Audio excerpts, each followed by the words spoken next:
yang kalian pernah sering temukan yaitu pemisahan fungsi. Jadi antara kasir dengan antara bagian pencatatan itu dipisah, yaitu ada tujuannya salah satunya supaya ada pengendalian di sana. Kemudian selain itu kita juga melihat sering mendengar ada namanya rekonsiliasi ya, rekonsiliasi data, biasanya data antara bank dengan catatan di pembukuan. Nah, itu juga merupakan salah satu bentuk pengendalian. Selain itu juga kalian nanti di materi ini juga dikenalkan ada namanya petty cash ya. Ya, petty cash itu juga salah satu bentuk pengendalian. Biasanya kalau yang uang kecil-kecil itu seringkali agak rumit untuk pencatatannya dalam arti karena banyak sekali transaksinya. Maka untuk memudahkan pengendalian biasanya dibuat adanya dana khusus dalam artian pencairan dari bank itu secara berkala kemudian dimasukkan ke dalam rekening khusus atau bisa jadi dimasukkan ke dalam atau dipegang oleh bendahara, tapi itu nanti begitu mau mengambil lagi harus mengajukan pertanggungjawaban baru mendapatkan pengisian kembali atau penambahan dari uang petty cash-nya tersebut. Nah, itu adalah salah satu bentuk pengendalian. Mungkin itu ini ya, secara umum kasih itu gambarannya seperti itu. Nanti mungkin ada beberapa hal yang menjadi perhatian, jadi mungkin di materi ini tidak masuk ya. Seringkali kas itu nanti menjadi lebih rumit apabila sudah melibatkan transaksi salah satunya dengan valuta asing. Ya biasanya seperti itu nih yang menjadi perdebatan pada saat tutup buku, pada saat akhir periode kita mau menghitung nilai kasnya itu pakainya apa. Misalnya kita memegang kas itu ada beberapa nilai mata uang. Nah, mata uang itu menggunakan nilai tukar yang mana, sehingga itu harus menjadi kesepakatan, kita harus melihat di dalam kebijakan akuntansinya. Kalau di pemerintah ya, di pemerintahan Indonesia itu kita ada beberapa aturan yang mengikat, salah satunya terkait adanya transaksi valuta asing, maka nilainya adalah menggunakan kurs tengah Bank Indonesia. Jadi kalau di Bank Indonesia itu selalu menerbitkan secara harian nilai kurs tengah, nilai tukar antara mata uang asing dengan rupiah misalnya itu kita gunakan angka itu sebagai konversinya. Tapi kalau di perusahaan bisa jadi mereka memiliki kebijakan yang berbeda-beda. Nah, itu kita harus membaca dulu kebijakannya seperti apa. Kemudian juga hati-hati ini terkait kas, ada tidak sih pembatasan penggunaan. Nah, misalnya kita menghitung di kas sebuah perusahaan, ternyata uangnya itu sudah diplot atau sudah ada penggunaan yang tidak bisa digunakan untuk yang lain. Nah, itu harusnya ada pengungkapan di dalam laporan keuangan. Nah, itu kita hal-hal seperti itu tolong diperhatikan nanti ya, di dalam prakteknya. Dan jangan lupa perhatikan juga baca kembali di kebijakan akuntansi dari perusahaan tersebut atau kebijakan yang berlaku di perusahaan tersebut. Perlakuannya seperti apa? Itu menjadi kontrol kita. Itu mungkin sekilas pengantar dari saya ya terkait mata kuliah pertemuan kali ini. Mungkin langsung saja untuk kelompok sebelumnya kelompok 1 atau kelompok 6 yang pemaparan? Kemarin kelompok 1, Pak. Kelompok 1, berarti sekarang kelompok 6 ya. Saya minta kalau gitu kelompok 6 untuk pemaparan terlebih dahulu. Nanti seperti biasa kita akan jeda, nanti ada break, kemudian masuk kelompok 1 nanti sambil kita bahas. Jadi biar kelihatan nanti antara dua kelompok apakah ada memang perbedaan yang di mana perbedaan itu bisa memperkaya diskusi kita nantinya ya. Oke, silakan untuk kelompok 6 untuk memaparkan. Saya sudah buka untuk share screen-nya.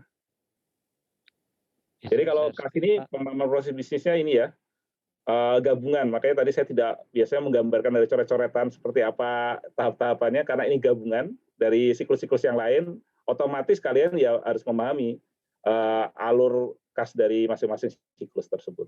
Oke, silakan. Izin share screen, Pak. Iya, silakan.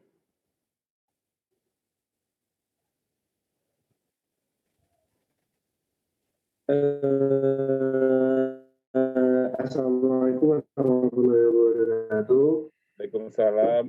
Selamat siang teman-teman dan juga Pak Riza. Maaf Mas Wiki, yang apa namanya videonya di-off-kan dulu coba Mas Duki, biar suaranya bisa ini jelas. Coba. Nggak tanpa video nggak apa-apa.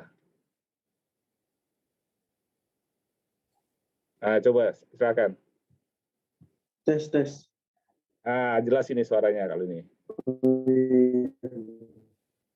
Assalamualaikum warahmatullahi wabarakatuh. Selamat siang teman-teman semua dan juga Pak Riza. Kali ini kami dari kelompok 6 akan mempresentasikan tentang bab audit atas kas. Langsung saja kita mulai. Silahkan teman-teman. Oh iya, perkenalan dulu.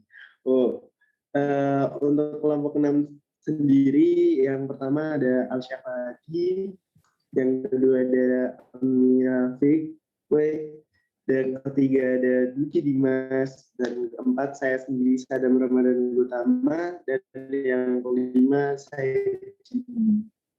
Langsung saja kita bahas untuk pembahasan ini. Silahkan teman-teman. Oke, makasih Sadam. Jadi kita ke soal dulu ya. Jadi untuk kesempatan kali ini kami akan mempresentasikan terkait dengan assignment 3 yaitu tentang audit atas kas. Nah, di sini sesuai dengan penugasannya yaitu kami yang pertama adalah perlu menyiapkan substantif audit program untuk menguji saldo kas. Nah, di mana program-program yang kami buat ini ditujukan untuk membuktikan 5 asersi dari laporan keuangan yang berupa existence and occurrence, kemudian completeness, like obligation, kemudian valuation or allocation, dan presentation and disclosure. Nah, adapun untuk prosedur-prosedur dalam pengumpulan buktinya, sesuai dengan buku, di situ ada 8 jenis prosedur ya. Jadi yang pertama ada rekalkulasi, kemudian physical observation, kemudian konfirmasi, verbal inquiry, vouching of dokumen, tracing, scanning, dan analytical procedure. Nah, namun di sini nanti dalam pelaksanaan audit kami mungkin akan menambahkan adanya reperformance yang tidak disebutkan di sini, khususnya terkait dengan rekonsiliasi bank. Nah, selanjutnya penugasan yang kedua adalah mempelajari kertas kerja tahun lalu, kemudian menyiapkan kertas kerja A1 sampai A7. Nah, baik langsung saja untuk program auditnya, situ akan dijelaskan oleh Amira. Silakan Amira. Baik, selanjutnya saya akan menjelaskan program audit. Jadi, prosedur audit yang pertama yaitu dengan tujuan untuk memastikan apakah saldo kas perusahaan yang dilaporkan per tanggal neraca benar adanya dan dimiliki oleh perusahaan. Ini kita bisa menguji yang pertama dengan melakukan tracing ke laporan rekonsiliasi bank untuk memastikan seluruh cek dan deposit in transit yang belum dilakukan clearing hingga tanggal neraca sudah tercatat sebagai outstanding check dan deposit in transit dan dikonfirmasi oleh bank melalui dokumen yang telah dibuat oleh perusahaan. Ini telah dilakukan pada indeks Exhibit 1, Exhibit 13, Exhibit 14, A1, dan A3. Yang kedua, melakukan rekalkulasi kas yang dimiliki dan menelusuri akun terkait yaitu penerimaan dan pengeluaran melalui dokumen dan jurnal yang telah disiapkan perusahaan. Ini dilakukan di indeks A1, A3, dan A7. Dan yang ketiga, membuat kesimpulan hasil pemeriksaan pada kertas kerja audit dikerjakan di indeks A1, A3, dan A7. Selanjutnya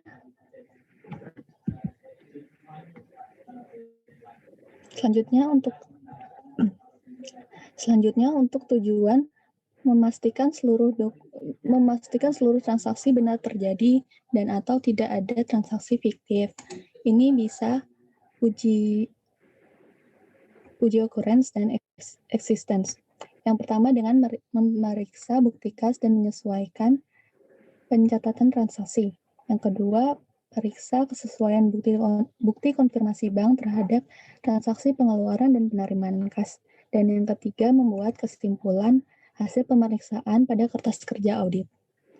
Selanjutnya, untuk tujuan memastikan seluruh transaksi yang terkait dengan kas telah dicatat secara akurat pada waktu yang tepat.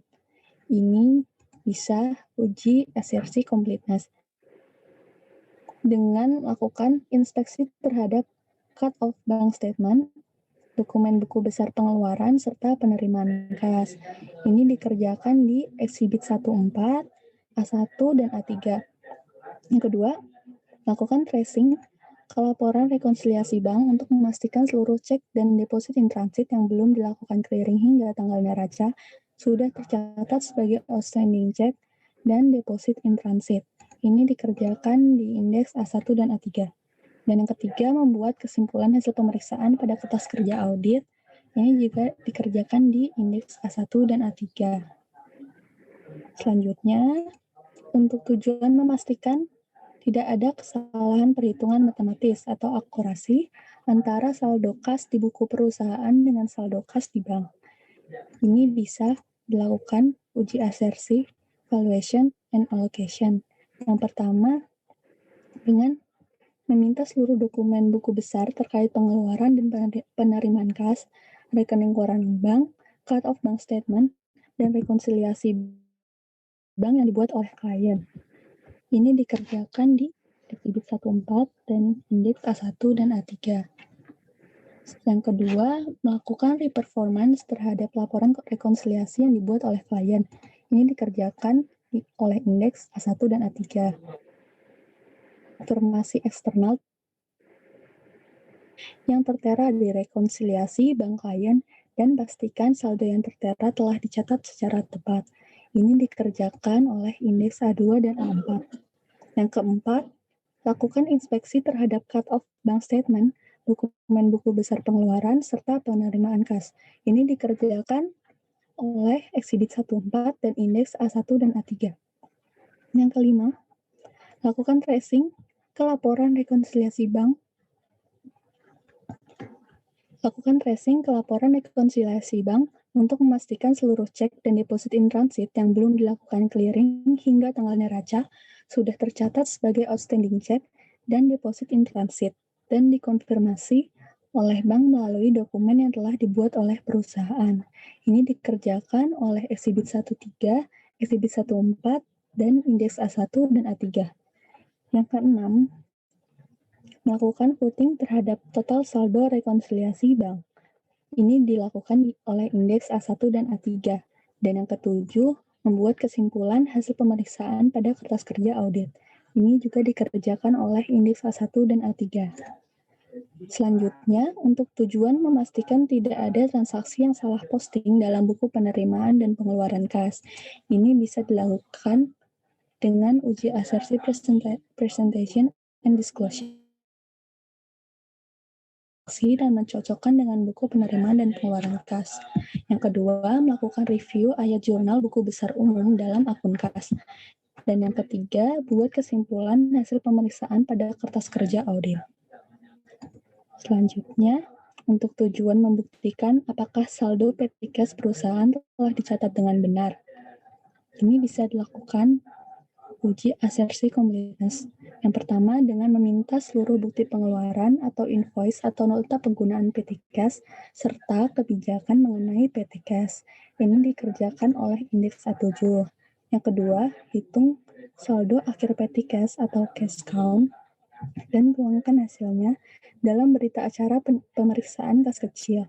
Ini dikerjakan oleh indeks A7. Yang ketiga, lakukan footing dan cross-footing terhadap hasil berita acara pemeriksaan kas kecil. Ini dikerjakan oleh indeks A7.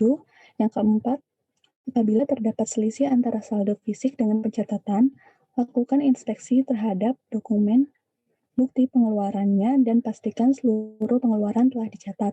Ini dikerjakan oleh indeks A7. Dan yang terakhir, buat kesimpulan hasil pemeriksaan pada kertas kerja audit. Ini dikerjakan oleh indeks A7.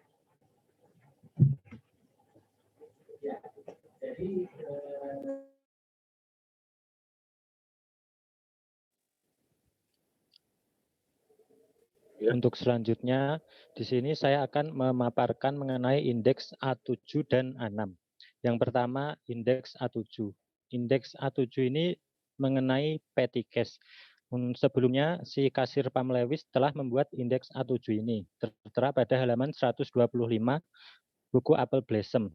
Nah, di sini ada denomination currency dengan total 278, koin dengan total 18, dan ceknya tidak ada sehingga total cash-nya 296. Nah, di sini si kasir Pam Lewis memasukkan 3 voucher baru tertanggal 28 Desember, 30 Desember, dan 31 Desember sebagai penambah saldo petty cash. Total voucher yang ditambahkan yaitu 204 sehingga balance per book per 31 Desember 2003 menurut si kasir Pam Lewis yaitu senilai 500. Ini tertera pada sesuai dengan saldo petty cash di neraca tahun 2003, ada di halaman 261. Nah, di sini kami memeriksa untuk yang pertama untuk kebijakan akuntansi mengenai petty cash-nya tidak dijelaskan secara langsung, tetapi di sini kami menemukan pada kertas kerja audit tahun sebelumnya di halaman 289 di sini tertera bahwa saldo petty cash per klien artinya per book 31 Desember 2002 yaitu senilai 500. Nah, kemudian di sini juga ada balance per book petty cash-nya senilai 500. Maka kami mengasumsikan bahwa si Apple Blossom ini menggunakan metode impress fund. Nah, untuk selanjutnya mengenai 3 voucher ini pada kertas kerja audit tahun sebelumnya diperlakukan sebagai reimburse voucher. Di sini ada penyesuaian yaitu miscellaneous expense pada petty cash senilai 80. Nah, di sini petty cash yang sebelumnya menambah ini dikurangkan lagi karena ini bukan merupakan penambah saldo petty cash. Nah, kemudian di sini kami menelusuri sebenarnya ketiga voucher ini apakah benar voucher penambahan atau pengurangan. Nah, di sini kami menelusuri pada Exhibit 4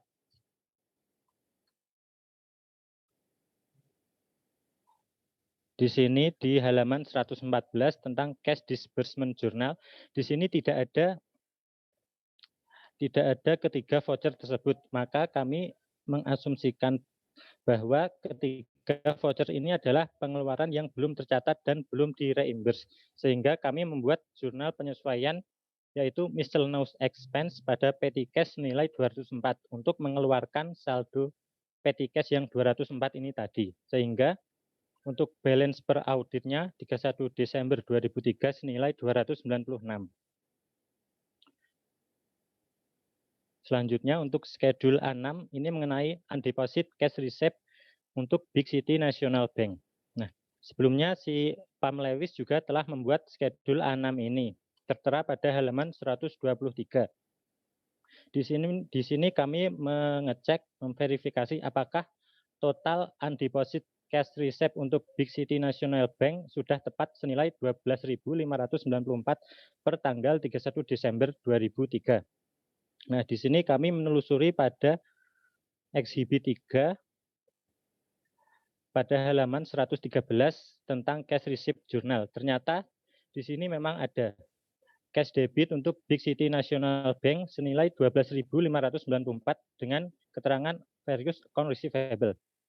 Nah, selanjutnya kami juga mengecek pada Exhibit 1 untuk cut off bank statement and clearing Big City National Bank ada pada halaman 109. Nah, di sini ternyata yang 12.594 itu tadi baru didepositkan pada tanggal 5 Januari 2004 sehingga di sini telah sesuai bahwa saldo undeposit cash receipt untuk Big City National Bank senilai 12.594. Mungkin itu untuk schedule A6 dan A7. Untuk selanjutnya ada schedule A5 akan dipaparkan oleh Al-Safa.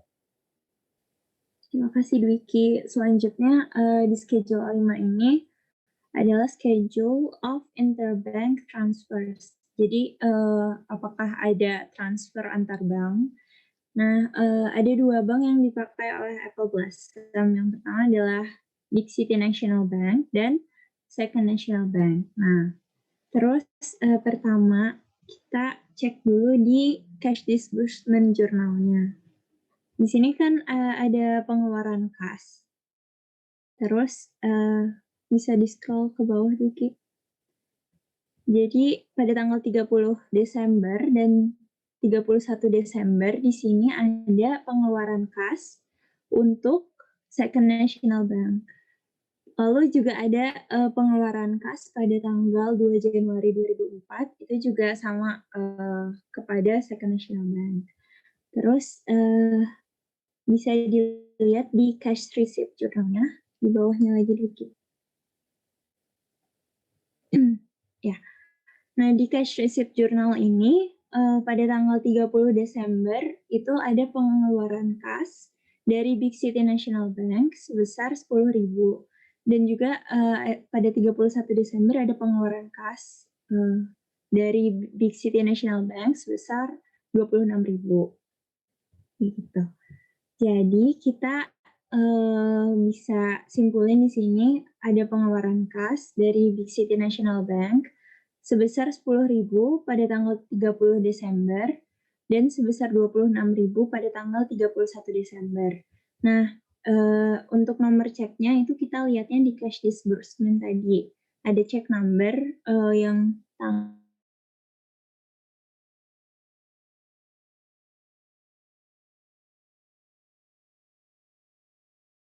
1 Desember itu nomor ceknya 1453. Lalu selanjutnya kita juga cek di Exhibit 1. Di Exhibit 1 itu ada catatan dari Big City National Bank, cut off bank statement and clearings. Nah, di sini kita bisa lihat kalau si bank itu mencatatnya tuh cleared banknya itu ke Second National Bank itu tanggal 5 Januari sebesar 26.000 dan ada lagi tanggal 6 Januari sebesar 10.000. Jadi kita isi di tabelnya itu date per banknya itu untuk yang jumlahnya 10.000 itu tanggal 6 Januari dan yang jumlahnya 26.000 itu date per banknya tanggal 5 Januari. Selanjutnya kita cek juga di Exhibit 2 ada Second National Bank, cut off bank statement and clearings.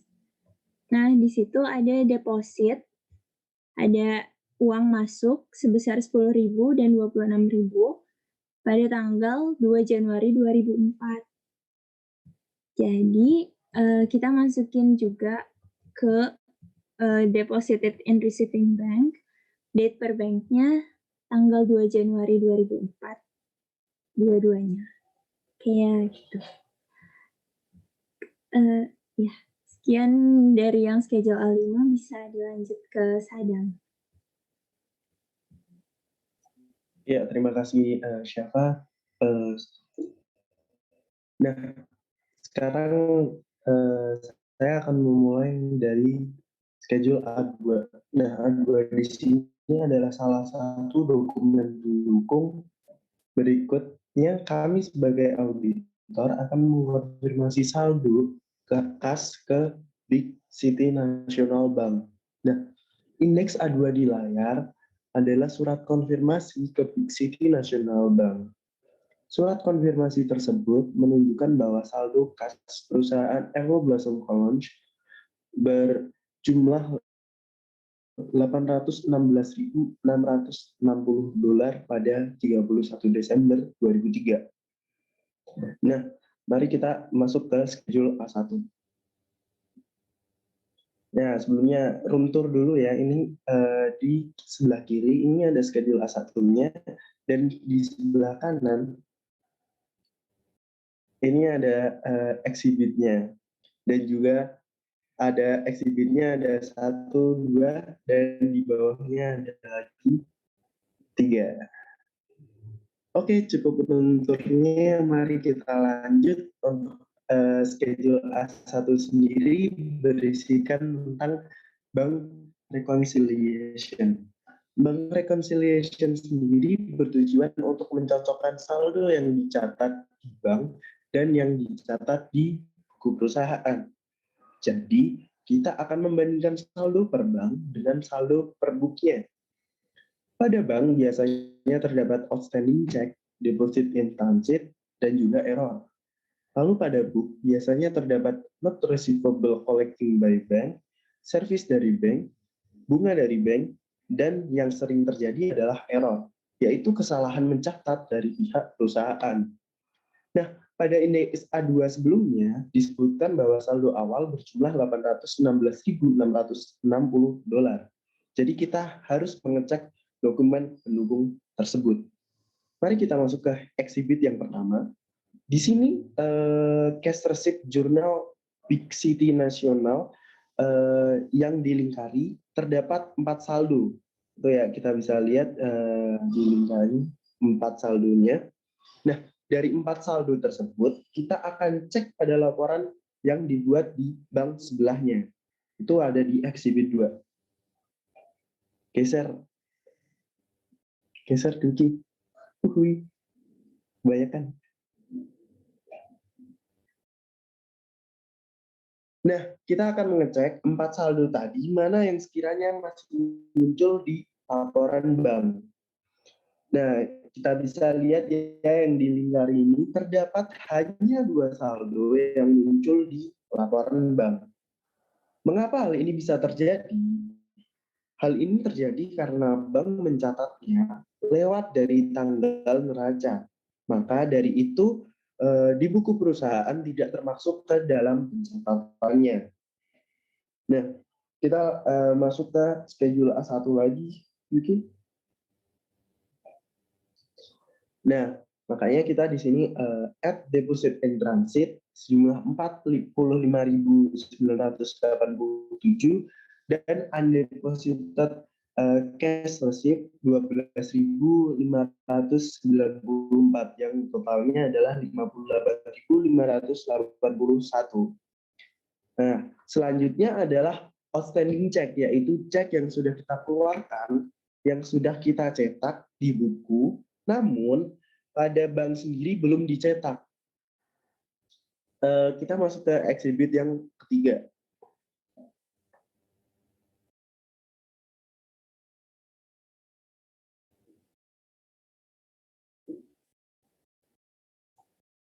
Nah, tanggal awal menunjukkan bahwa terjadi sebelum tanggal neraca, akan tetapi di bank mencetak di luar tanggal neraca.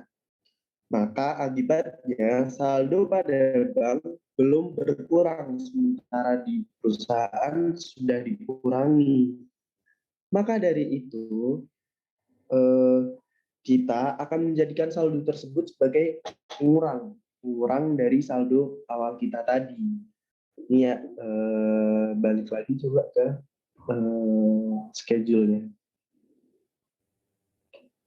Nah, seperti yang saya bilang tadi, saldo ini akan menjadi pengurang saldo awal kita. Nah, bisa dilihat di sini ya, ada cek nomor 1443, 1445, 1446, 449, 450, dan 452. Nah, semua ini nanti jumlah menghasilkan sejumlah 28.700. Nah, untuk yang terakhir adalah special case, yaitu cek nomor 1451.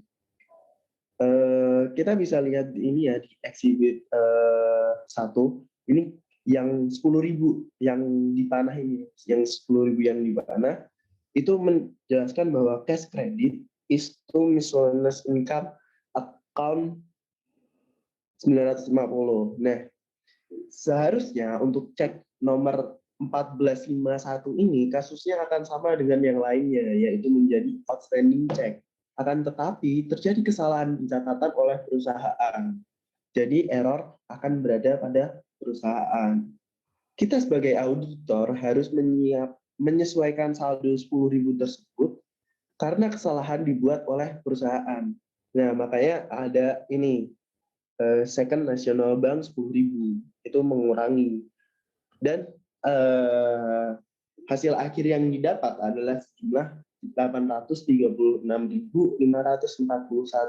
Nah, karena kesalahan tersebut, kita harus membuat jurnal, yaitu miscellaneous income pada cash Big City National Bank sejumlah 10.000. Nah, kesalahan pencatatan yang terjadi sebelumnya adalah di mana perusahaan mencatat pada miscellaneous income. Nah, ini nih yang salah. Maka akun tersebut harus disesuaikan. Terima kasih. Sekian saya lanjutkan kepada Juni. Baik, terima kasih Sadam. Oke, selanjutnya adalah schedule 3, yaitu terkait dengan bank reconciliation untuk kas yang berada di Second National Bank. Nah, dapat dilihat di layar, ini adalah kertas kerja indeks A3 yang merupakan hasil dari performance kami atas rekonsiliasi bank. Nah, di situ, overview dulu ya. Di situ untuk balance per bank adalah sebesar 2.812, kemudian ada 2 deposit in transit sebesar 10.000 dan 26.000 yang bertanggal 30 Desember 2003 dan 31 Desember 2003. Sehingga total untuk deposit in transit adalah sebesar 36.000. Kemudian untuk dedaknya ada outstanding check. Di situ ada 4 cek yang totalnya adalah sebesar 1.844. Sehingga untuk balance per audit adalah sebesar 36.968. Nah, untuk penjelasannya bisa dibuka Dwiki untuk lampiran A3. Nah, oke. Jadi untuk bank reconciliation di cash untuk Second National Bank, ini sebenarnya Apple juga sudah membuat rekonsiliasi banknya yang dapat dilihat di sebelah kiri. Di situ balance per bank statement 2.812, kemudian ada deposit in transit 36.000, kemudian ada check outstanding 1.844, dan nilai akhir dari cash adalah sebesar 36.968. Nah, karena di sini kami ingin memastikan bahwa rekonsiliasi tersebut sudah benar, sudah sesuai, dan tidak ada kesalahan, maka kami melakukan reperformance yang kami dasarkan ke dalam 4 dokumen sumber. Yang pertama adalah terkait dengan konfirmasi di bawah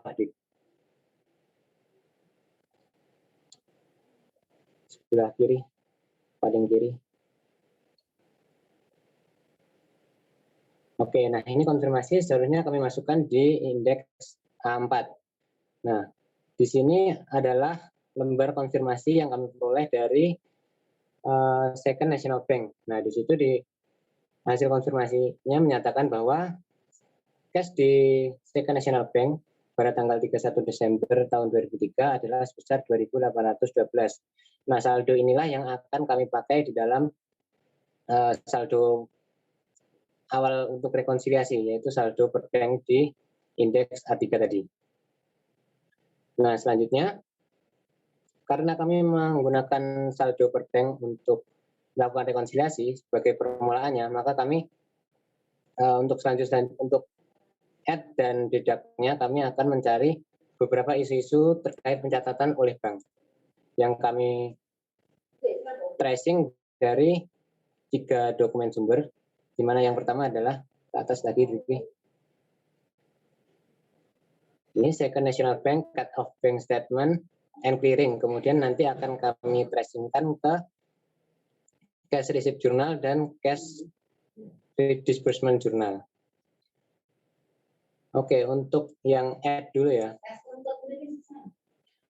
Untuk add dulu kami lihat di cut off bank statement and clearing. Nah, di situ setelah tanggal neraca terdapat 3 transaksi deposit pada tanggal 2 Januari tahun 2004, yaitu sebesar 10.000, kemudian 26.000 dan 75.000. Nah, dari 3 transaksi ini kami cocokkan dengan cash receipt journal yang ada di bawahnya.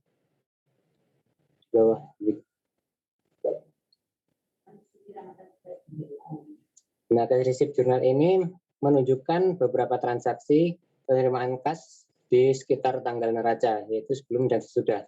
Nah, di sini dapat kita lihat untuk 75.000 tadi dia memang pada dasarnya diterima pada tanggal 2 Januari tahun 2004. Nah, sedangkan untuk yang transaksi sebesar 10.000 dan 26.000 ini dia tertanggal 30 Desember tahun 2003 untuk 10.000 dan 31 Desember tahun 2003 untuk yang 26.000. Dan source-nya sama-sama Big City National Bank.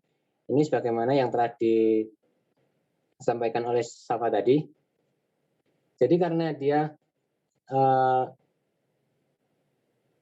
untuk cash receipt-nya sudah terjadi di tanggal 30 dan 31 Desember 2003, sedangkan untuk penyatatan di bank baru dilakukan pada tanggal 2 Januari di tahun 2004, maka untuk kedua transaksi ini termasuk ke dalam deposit in transit, sehingga kami masukkan ke dalam penambah di schedule A3 tadi, yaitu berasal dari Big City National Bank dan Big City National Bank juga. Oke, lanjut tadi. Nah, adapun untuk ceknya, untuk pengeluaran, di situ setelah tanggal neraca terdapat 6 transaksi. Yang pertama 1844 yang terjadi pada tanggal 2 Januari tahun 2004, kemudian ada 39.705, 3.190 yang terjadi pada tanggal 5, kemudian 55.586 dan 2.950 yang terjadi pada tanggal 6, dan yang terakhir 1.758 yang terjadi pada tanggal 12 Januari tahun 2004. Nah, dari cek-cek yang tertampil di sini, kami tracing ke exhibit 2. Di situ adalah daftar dari cek yang sudah dibayarkan oleh bank. Nah, di situ ada 6 juga. Nah, jika kita lihat dari date of check-nya, agak ke atas begini. Nah, di situ semua cek tertanggal pada Januari tahun 2004, kecuali untuk yang di list pertama. Di situ tanggal cek adalah 26 Desember tahun 2003, yang terdiri dari 4 buah cek yang dapat dirinci jadi cek nomor 6889, 6893, 6897, dan 6899 dengan total sebesar 1.844. Nah, dari keempat nomor cek tadi kami tracing lagi ke cash disbursement journal.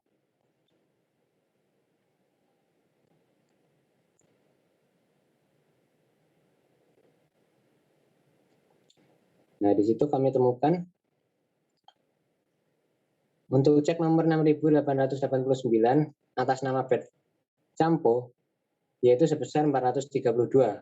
Kemudian cek nomor 6893 atas nama Bruce Jones sebesar 484.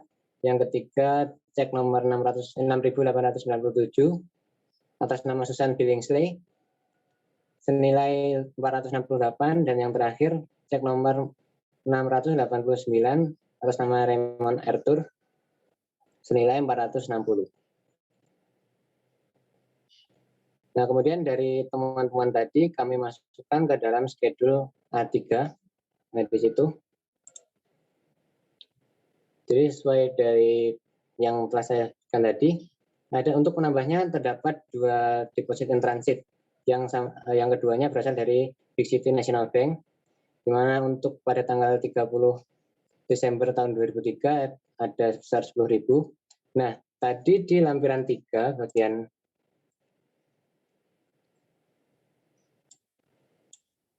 cash receipt journal, di situ di bawah kan ada keterangan cash credit is to miscellaneous income account nomor 950. Nah, ini yang tadi dijelaskan oleh Sadam. Itu seharusnya memang ada jurnal koreksi. Seharusnya cash in Second National Bank di debit dan kreditnya adalah cash in Big City National Bank, bukan miscellaneous income. Nah, adapun untuk jurnal tersebut sudah dibuat di schedule A1 tadi yang sudah disebutkan oleh Sadam. Kembali ke schedule A3, Vicky. Nah, kemudian untuk yang tanggal 31, Big City National Bank sebesar 26.000 sudah sesuai. dan sama dengan hasil rekonsiliasi dari pihak Apple Blossom. Kemudian selanjutnya yang didaknya, kami menemukan 4 outstanding check sebagaimana yang telah kami sebutkan tadi, yaitu cek nomor 6889, 6893, 6897, dan 6899 dengan totalnya keseluruhan adalah 1.844. Sehingga kami dapatkan balance per audit adalah 36.968. Nah, kemudian untuk balance per book itu dapat dilihat dari lampiran tadi untuk hasil rekonsiliasi yang dibuat oleh Apple Blossom juga menghasilkan angka sebesar 36.968 sehingga tidak diperlukan lagi adanya suatu penyesuaian. Nah, selanjutnya untuk kesimpulan apa yang dibacakan oleh Safa di schedule A. Jadi ini adalah lead schedule dari audit atas kas ini. Yang pertama ada akun cash Big City National Bank. Per audit 31 Desember 2002 adalah sebesar 513.617. Per book 31 Desember 2003 adalah sebesar 846.541. Data ini diambil dari workbook dari trial balance halaman 261 sampai 262. Tadi dari schedule A1 ada penyesuaian yaitu miscellaneous income pada cash Big City National sebesar 10.000. Jadi kas Big City National Bank-nya berkurang 10.000 sehingga per audit balance-nya pada 31 Desember 2003 adalah sebesar 836.541. Selanjutnya akun cash Second National Bank per audit 31 Desember 2002 adalah sebesar 5.918. Per booknya per 31 Desember 2003 adalah sebesar 36.968. Dari schedule A3 tadi tidak ada penyesuaian apapun sehingga per auditnya sama jumlahnya dengan per book yaitu sebesar 36.968. Untuk akun petty cash per audit tahun lalu adalah sebesar $420 dan per book tahun 2003 adalah sebesar 500. Setelah ada penyesuaian tadi miscellaneous expense pada petty cash sebesar 204 per balance per audit per 31 Desember 2003 adalah sebesar $296. Sehingga kami dapat menyimpulkan bahwa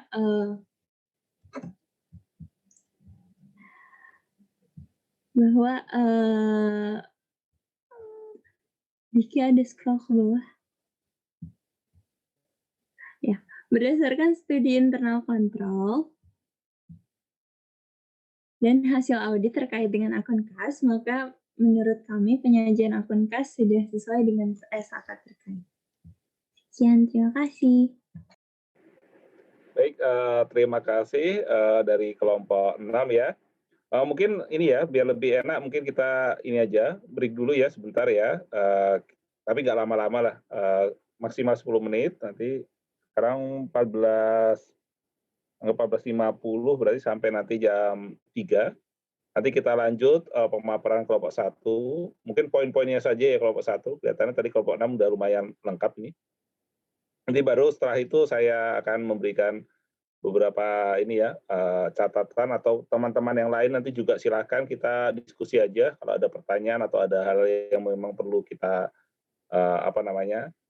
diskusikan.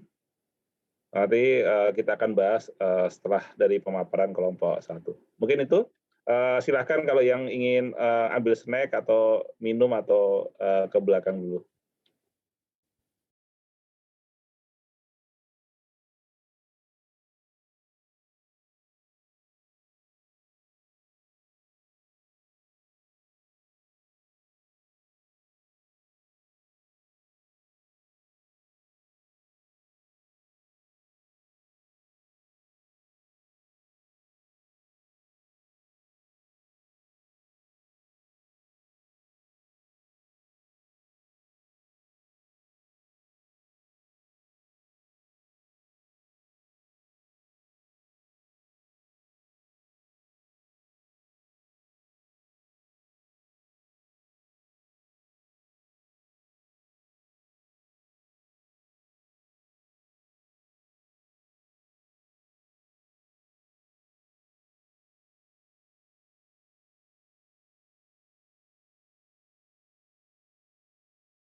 Baik, kita ketemu lagi ya setelah rehat sejenak.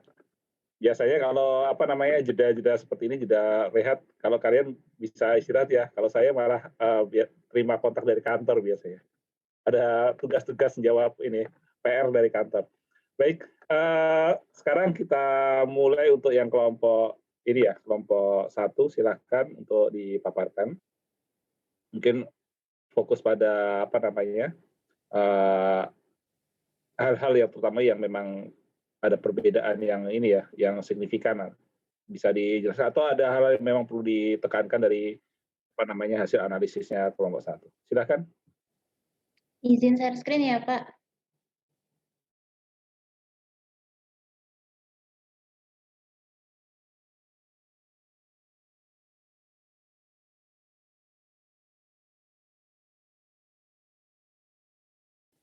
Izin, apakah terlihat layarnya Pak Riza dan teman-teman?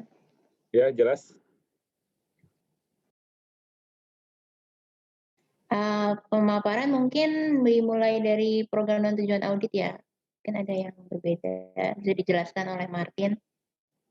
Jadi program dan tujuan audit yang kami buat itu sepertinya tidak ada perbedaan sama sekali sama kelompok 6. Boleh dilanjutkan? Sebentar ya. Untuk ini ya, untuk program kerja audit, variasi bentuk seperti ini tidak ada masalah ya. Ini memang style atau gaya penyusunan. Yang penting informasinya. Jadi kalau kemarin contoh-contoh sebelumnya ini jadi supaya wawasan untuk kalian. Jadi nanti kalau kalian ketemu di di praktek kok beda sih bentuk program PKA-nya, program kerja auditnya itu. Yang penting informasinya. Dalam artian utamanya adalah tujuan. Jadi kalau kemarin kita contoh-contoh sebelumnya tujuan audit itu kita kumpulkan di atas, baru kita susun prosedurnya ya. Kalau di sini kita pecah. Jadi langsung tujuan per tujuan itu langsung diuraikan prosedurnya ya. Itu silakan. Itu kembali ke selera atau style dari penyusunan program kerja audit. Yang paling penting adalah prosedur yang ada di bawah tujuan itu bisa menjawab tujuan. Jadi prosedur yang ada itu bisa menjawab tujuan dan tetap hal-hal yang umum itu jangan sampai terlupa. Jadi kalau memang ada prosedur audit yang umum di awal itu diungkapkan dulu, yang mungkin berlaku untuk semua tujuan itu diuraikan. Kemudian untuk presentation and disclosure kalau memang ada juga perlu dimasukkan ke dalam prosedur program kerja audit. Itu kalau catatan saya itu. Kemudian saya ingin tahu, turun ke bawah coba lihat. Sabuktikas, outstanding check, oke. Ini termasuk yang petty cash-nya tadi sudah masuk. Oke. Oke, kalau gitu saya misalnya mau tanya ya. Kalau salah satu modus fraud di dalam kas itu adalah kalau tadi sempat saya sebut adalah kitting. Nah, kira-kira kalau untuk mengidentifikasi ada tidaknya kitting itu pakai prosedur yang mana?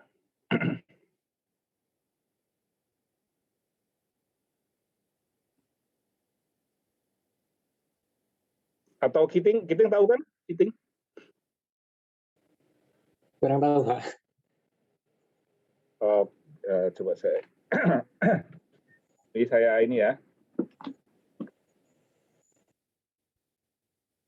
Ini pakainya Excel ya ini ya?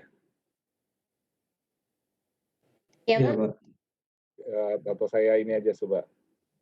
Sebentar saya di sebelahnya coba saya pakai annotate bisa deh. Saya coba. Oke.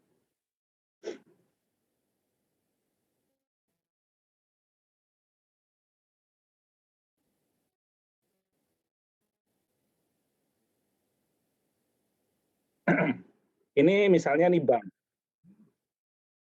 A, bank B, bank C. Ini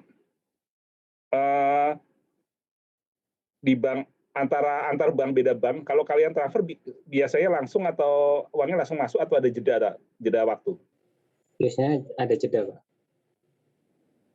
Ada jeda waktu kan. Biasanya kan kalau pakainya clearing itu biasanya ada jeda waktu. Kecuali RTGS pun ada jeda tapi kurang dari sehari. Tapi umumnya ada jeda waktu ya, kalau antar bank ya.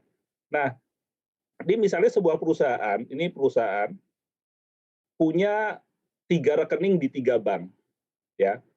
Dia keluarkan uang dari sini, ini out, narik uang, lalu disetorkan ke rekening yang lain, ya. Di sini tidak dicatat, tapi di sini dicatat. Jadi minusnya itu nggak dicatat, ya, tapi plusnya dicatat. Jadi seorang punya ada dua uangnya sama. Ini ada 50, ditarik, masuk sini 50, tapi yang keluarnya nggak dicoret. Jadi uangnya seolah-olah uangnya 100. Perusahaan seolah-olah punya uang 100. Padahal aslinya uangnya hanya 50.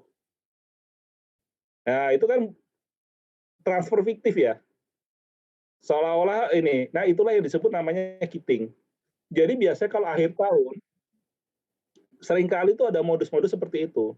Jadi perusahaan atau ini, seolah-olah dia punya rekening banyak, cuma pindah-pindah antar rekening, tapi yang tadi rekonsiliasi kalian ada kata-katanya deposit in transit, ya, ataupun outstanding check, ya itu kalau biasanya bukan outstanding check tapi deposit in transit itu dimanfaatkan untuk modus ini gitu.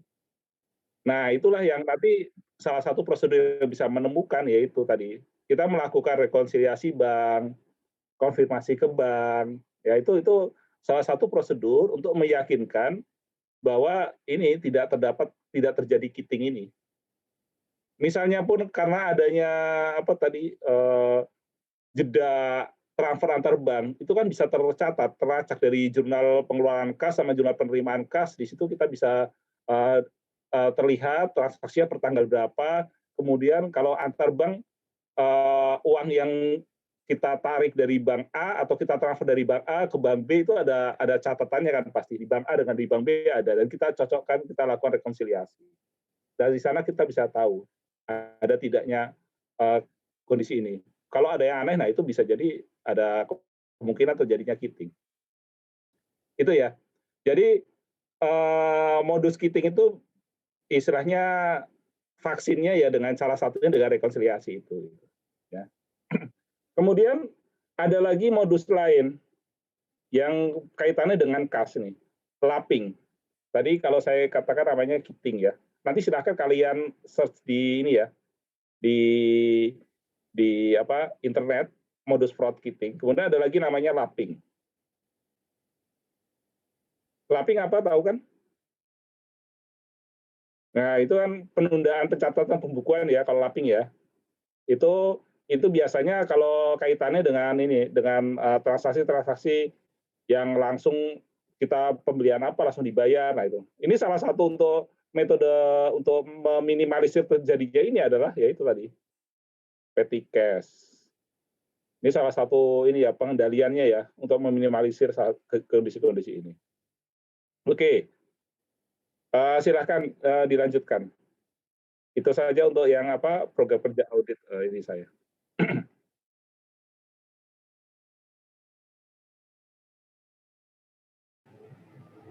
Yang selanjutnya akan dijelaskan Prita mengenai internal control karena tadi di kelompok Jimmy tidak ada. Baiklah, saya akan menjelaskan tentang internal control yang dimiliki oleh Apple Blossom, di mana SPI ini merupakan sistem pengendalian internal yang diolah dari internal control questionnaire yang sudah dilakukan oleh tim audit. SPI pertama yaitu tentang cash receipt, yaitu pertama seluruh bukti penerimaan kas telah dicatat itu merupakan strength, dan test of control-nya menguji beberapa jurnal penerimaan kas dengan bukti penerimaannya. Yang kedua, personel segera mencatat penerimaan saat menerima kas, itu merupakan strength. dan test of control-nya mengobservasi bagaimana proses pencatatan penerimaan kas. Yang ketiga, orang yang bertanggung jawab mencatat penerimaan tidak bertanggung jawab dengan kas lainnya maupun piutang yang merupakan strength, dan test of control-nya mengobservasi personel yang mencatat penerimaan kas berbeda dengan personel yang bertanggung jawab dengan urusan kas lainnya atau piutang.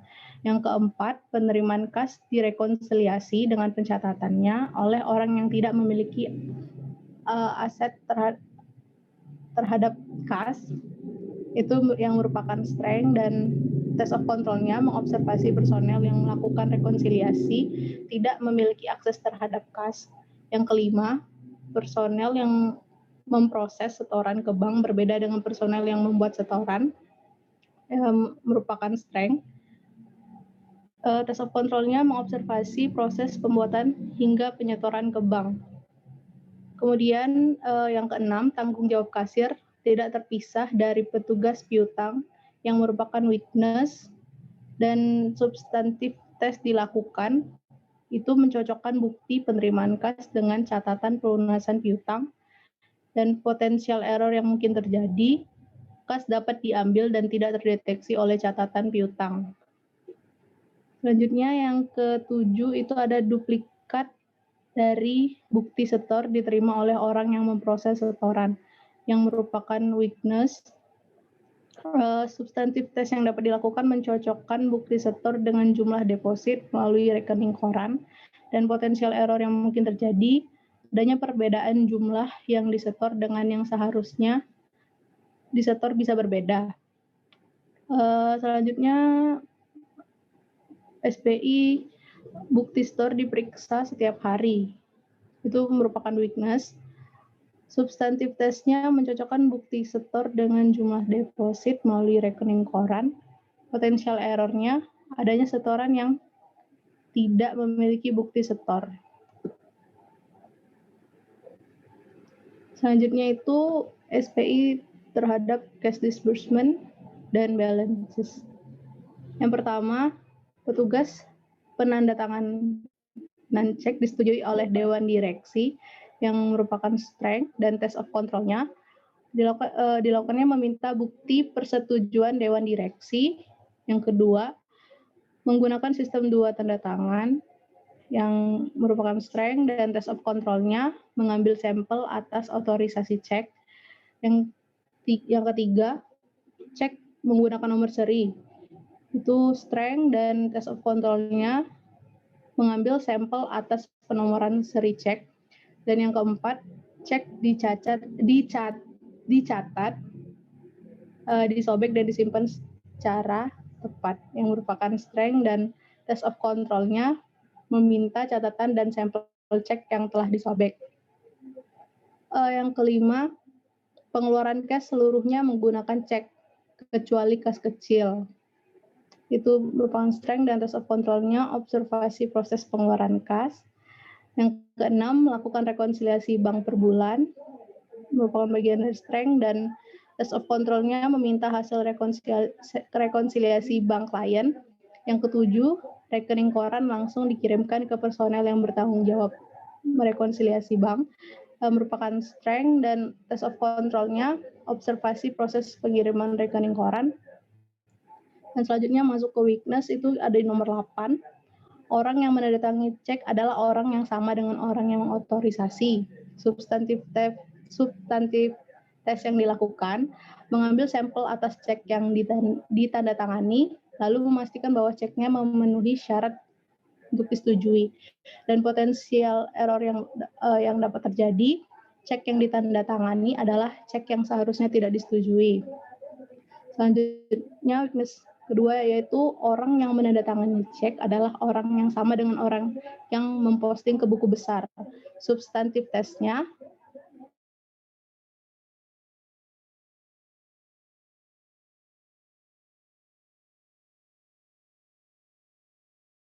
yang terjadi jika ada cek yang terlupa dicatat, maka tidak dapat dibandingkan. Dan weakness yang terakhir itu ada rekonsiliasi bank dilakukan oleh orang yang memiliki tanggung jawab lain di kas. dan substantif tes yang dilakukan, memastikan rekonsiliasi bank benar, dan potensial error yang dapat terjadi, hasil dari rekonsiliasi tidak dapat diandalkan. Mencatat juga yang melakukan rekonsiliasi. Selanjutnya saya kembalikan ke saya. Sebentar ya. Ini apa namanya? Sorry. Saya mau lihat ini tadi, turun ke bawah sedikit. Nah ini petugas penandatanganan cek disetujui oleh Dewan Direksi, kemudian tes kontrolnya meminta bukti persetujuan Dewan Direksi. Ya, ini maksudnya apa ini?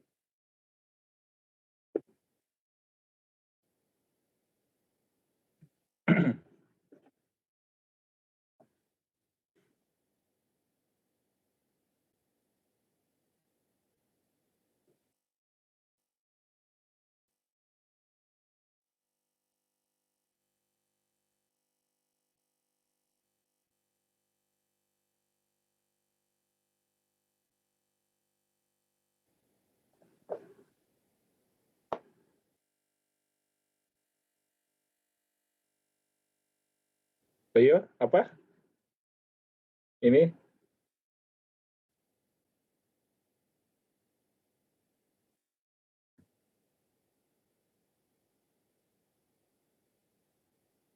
Izin bantu menjawab, Pak. ya, Kan silakan. kalau penandatangan cek dilakukan oleh karyawan tanpa persetujuan dari Dewan Direksi, artinya itu tidak sesuai dengan apa yang dihasil rapatkan di Board of Direction Meeting of Minute-nya. Karena pengeluaran cek kan terkadang mengeluarkan nilai nominal yang lumayan besar. Jadi itu mungkin harus sudah disetujui oleh Dewan Direksi, baru bisa tanda tangan cek itu disetujui. Nah, ini pertanyaannya. Makanya saya mau nanya ini konteksnya ini apa? Jadi kalau misalnya uang kasnya kita kalau mau mengeluarkan cek hanya untuk beli yang nilainya kecil, boleh kan? Tadi sebabnya yang pengeluaran kalau kecil-kecil biasa pakai petty cash kan, Pak. Jadi itu kalau kan tadi kayak ada nih tulisan di bawah. Mana? Pengeluaran kas seluruhnya menggunakan cek kecuali kas kecil. Berarti kayaknya kalau yang pengeluaran kecil tuh pakai petty cash deh, Pak. Jadi tidak perlu persetujuan dari Dewan Direksi. Kalau yang besar-besar baru menggunakan persetujuan dari Dewan Direksi. Nah, kemudian ini saya mau nanya kan kalau di perusahaan kan bisa berjenjang ya. Ada yang kecil-kecil bisa bendahara langsung ataupun kasir gitu ya, yang kayak kalau bahasa saya itu beli gorengan lah, beli gorengan atau beli bolpen gitu. Kemudian yang levelnya kalau beli PC komputer, laptop kantor misalnya untuk perlengkapan, itu apakah yang menyetujui harus presiden direktur ya, misalnya. Untuk yang mana, Pak? Kalau gorengan kayaknya tuh nggak perlu karena itu bisa digunakan petty cash. Kalau laptop misalnya, Kalau laptop atau kayak peralatan gitu kan biasanya tuh bagian dari asetnya kalau melakukan pengadaan, mereka kayak mengajukan daftarnya dulu, diajukan ke Dewan Direksi apakah disetujui atau tidak. Kalau disetujui baru pengeluaran itu dilakukan. Enggak terlalu tinggi ya. Karena presiden direktur atau direksi kan biasanya hanya untuk yang investasi, misalnya terkait modal ataupun utang ataupun biasanya pembelian aset gedung yang besar-besar itu. Kalau yang asetnya nilainya mungkin di bawah nilai tertentu, itu mungkin cukup manajer terkait manajer purchasing atau apa itu ya.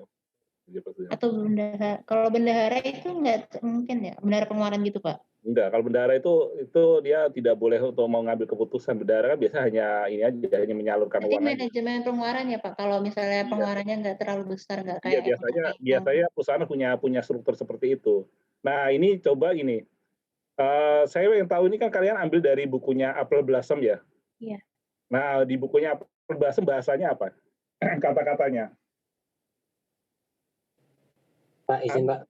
Iya, silakan. Kalau di Apple Blossom itu Architect Signer Authorized by the Board of Directors. Kalau itu saya nangkepnya ini tuh, Pak. Apa namanya? Petugas penandatangan itu intinya ditunjuk oleh Dewan Direksi kayak gitu, Pak. Jadinya untuk test of control-nya itu kayak mungkin cari surat tugasnya gitu maksudnya. Ya. Gitu. Terima kasih Mas Jundi. Jadi ini ya betul sekali ya. Ini Mbak Sania dan tim. Jadi ini kalau di bahasanya di Apple Blossom bukan ceknya yang ditandatangan oleh Dewan Direksi, tetapi petugas penandatangan cek yang tadi saya cerita bisa juga manajer purchasing atau manajer pembelian yang nanti punya kewenangan untuk tanda tangan itu dia mendapatkan SK atau penunjukan itu dari Dewan Direksi. Nah, kira-kira seperti itu. Jadi direksi itu mendelegasikan kewenangannya kepada petugas yang memang sesuai dengan level of control atau tingkatan pengendalian, bisa juga nanti kan dibagi untuk nilai sekian sampai sekian, yang memutuskan cukup level manajer ini. Yang level sekian sampai sekian lebih tinggi lagi harus kepala cabang, lebih tinggi lagi harus kepala divisi, misalnya yang tanda tangan cek ya. Ya kira-kira seperti itu ya untuk pengaturannya ya. Jadi di sini nanti meminta bukan bukti persetujuan, tapi meminta surat tugas ya. Bisa juga kita meminta namanya surat tugasnya atau surat keputusan penunjukan si A, si B sebagai check signer atau penanda tangan cek. Bisa dipahami? Bisa, Pak. Oke, kita lanjut kalau begitu. Next ya.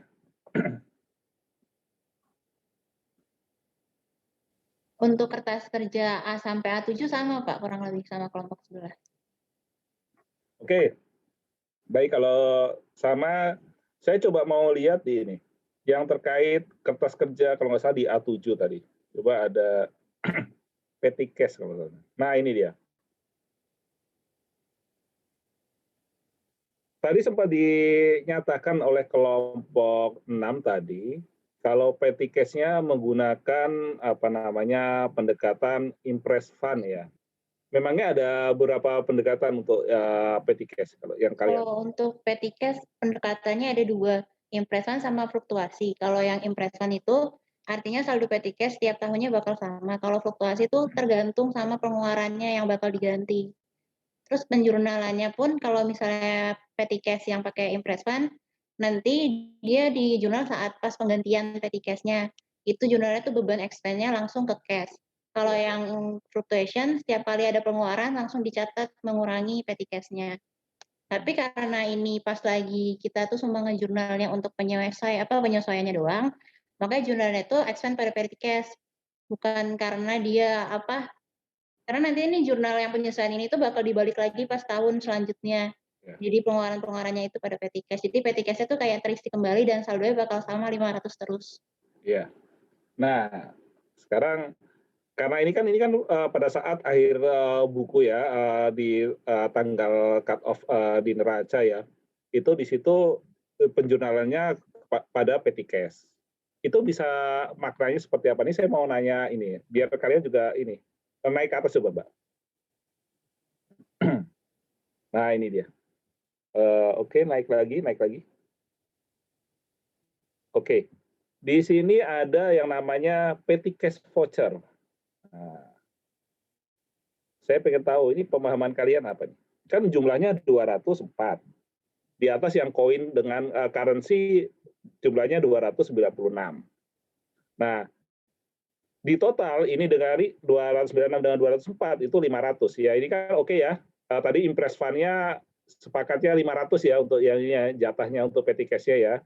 Nah, sekarang untuk 204 ini yang petty cash voucher, ini menurut kalian ini apa sebenarnya? Itu 204-nya dicatat di situ karena dianggapnya udah di-reimburse, padahal belum. Karena nggak ada jurnal pencatatan reimburse-nya. Iya.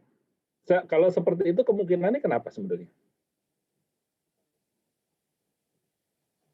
Karena dia pengeluarannya itu nggak tercatat mungkin Pak, jadi kayak nggak langsung ke reimburse. Nah, ini mungkin saya beri contoh kalau di pemerintah seperti apa ya. Ini bisa buka sheet kosong nggak di sini? Saya mau biar kelihatan oleh kalian. Nah, oke. Jadi biar tergambar ya. Misalnya ini kita punya kesepakatan ini ya, di perusahaan ini punya aturan main. Setiap periode kita punya namanya impress fund atau petty cash senilai 500, dapat jatah 500. Ini anggap aja misalnya di sini saya pakai bahasa bendahara nggak apa-apa ya, nggak pakai bahasanya si Apple Blossom, si bendahara dia di awal tahun dia terima uang senilai 500 ya sebagai petty cash. Oke. Lalu dia si bendahara itu ada ini ya, belanja A, belanja B, belanja C diminta oleh ini ya, misalnya operasional di kantor ya. Tadi beli gorengan, beli pulpen, beli ini. Totalnya 204 ya. Ya, 204. Berarti dari 500 ini 204 itu sudah ya, 204 itu sudah apa namanya? Sudah terpakai ya. Ini bendahara megang, di sini megang dari 204 itu tadi beli gorengan ada kwitansinya. Kwitansi ya, kwitansi. Kemudian beli bolpen ada bonnya ya. Ini ada apalagi ada ini ya. Jadi namanya ini bukti pengeluaran lah.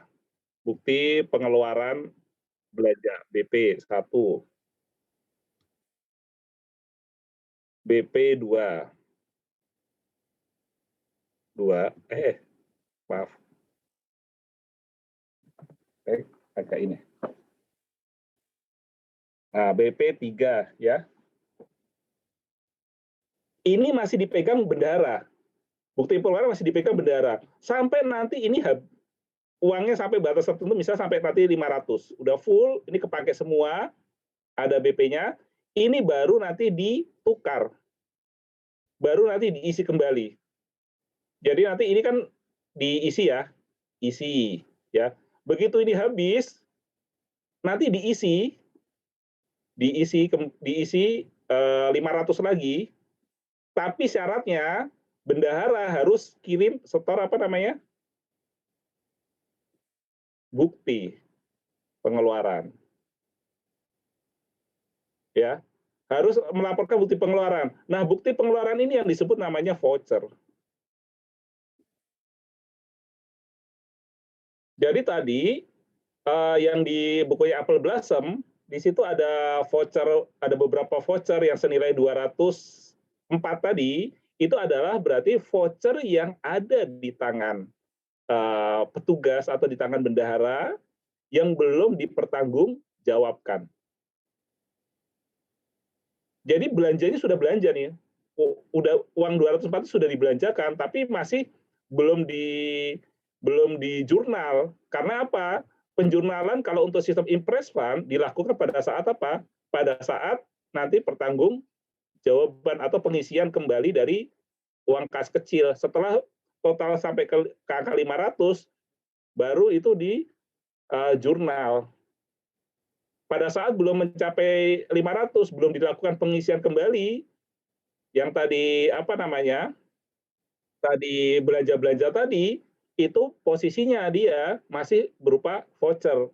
Makanya di dalam penjurnalan, di situ kan diakhirkan expense, miscellaneous expense pada petty cash, ya kan? Karena di sini yang keambil yang di petty cash-nya.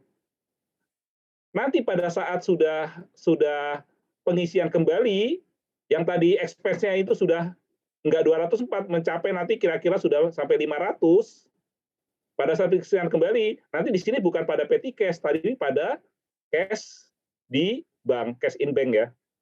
Baru narik kas di bank. Jadi di sini boleh katakan ini bank. Bank ya. Bisa dipahami nggak kira-kira? Bisa, Pak. Ya, kira-kira seperti itu ya. Jadi polanya seperti, dan ini di kita di pemerintah Indonesia, di apa namanya, pengelolaan keuangan negara, mungkin kalian dulu di materi PPKN atau materi apa namanya HKN itu ada ya, terkait uang persediaan. Nah, uang persediaan itu ya petty cash itu, dia polanya menggunakan pendekatan Impress Fund, UP uang persediaan, dan ada namanya ganti uang persediaan GUP. Nah, itu pengisian kembali, itulah baru di jurnal di situ. Gitu. Nanti di akhir tahun ada, kalau di pemerintah ada apa, GUP nihil kan. Nah, itu kan kita cuma lapor apa? Lapor bukti pengeluarannya saja. Nah, itu kira-kira seperti itu ini polanya ya. Izin Pak, berarti penggantiannya tuh harus benar-benar udah habis saldonya, atau kayak pas masih cuma baru kepake 204 udah boleh diganti? Baca di kebijakan akuntansi dari perusahaan. Kalau di pemerintah itu 50%. 50% dari uang persediaan kalau sudah jadi misalnya dari 500 sudah tinggal 250. Kalau di pemerintah sudah boleh diisi kembali.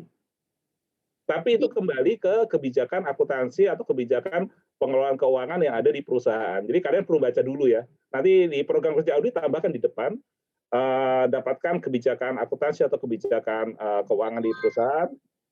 Nah, itu kita menyesuaikan dengan itu. Jadi seperti itu. Kalau di pemerintah 50%, kalau belum berubah ya. Saya untuk yang setahun terakhir belum update lagi. Kalau Apple Blossom ini kalau misalnya nggak di statement berapa gimana Pak?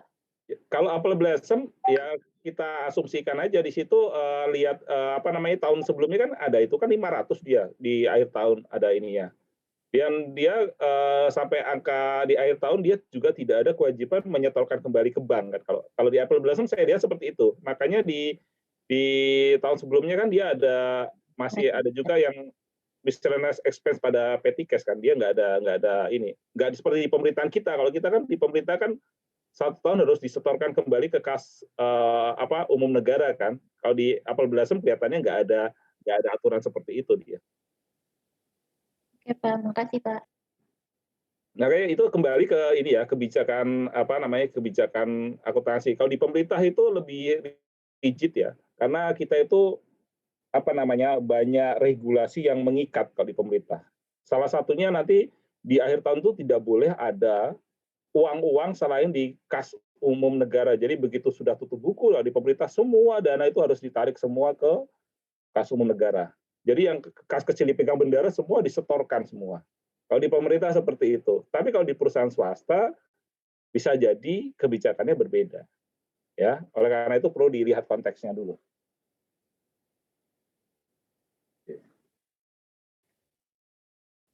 Kemudian itu sudah P3 sudah. Oke, coba lihat di ini ya, list schedule-nya coba. Basic International Bank.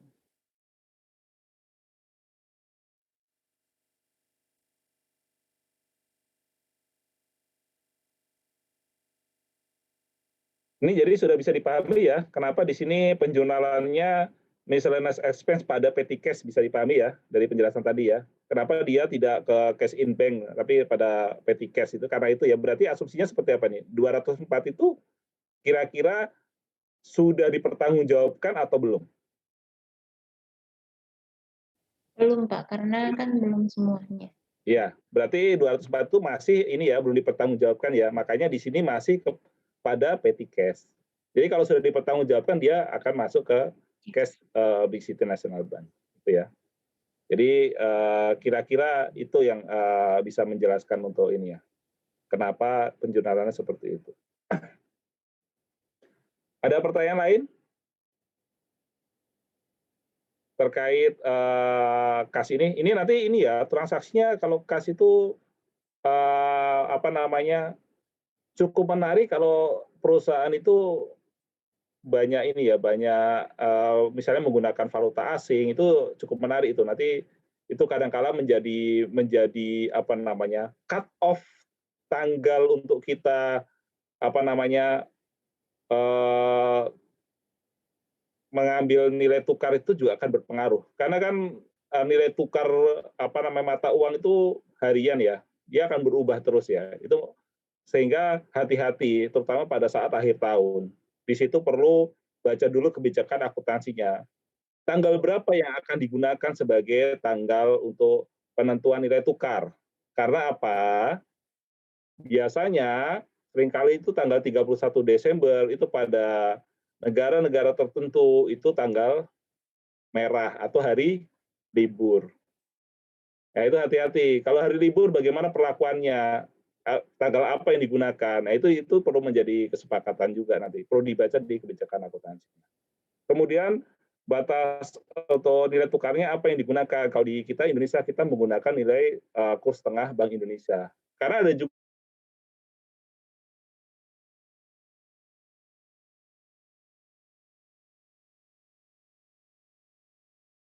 juga dengan nilai yang digunakan untuk pencatatan di laporan keuangan dalam artian untuk nilai kurs tengah Bank Indonesia. Itu kalau di laporan keuangan pemerintah. Jadi harus hati-hati untuk itu ya. Apa yang digunakan untuk itu. Kemudian juga nanti kalian juga perlu waspada kalau perusahaan itu memiliki beberapa rekening. Kalau memiliki beberapa rekening yang tadi saya sampaikan, tadi ada kemungkinan kiting tadi bisa terjadi. Tapi kalau untuk yang apel blossom ini kelihatannya ada jeda ini hanya permasalahan clearing ya, jeda waktu perbedaan transfer antar bank, masalah clearingnya ataupun ini pembayarannya menggunakan transfer dari vendor, dari pihak ketiga, ini juga masalah ini jeda waktu aja kalau ini. Tapi bukan masuk kategori kiting kalau yang di apel blossom ini. Coba kalau di praktek nyatanya hati-hati.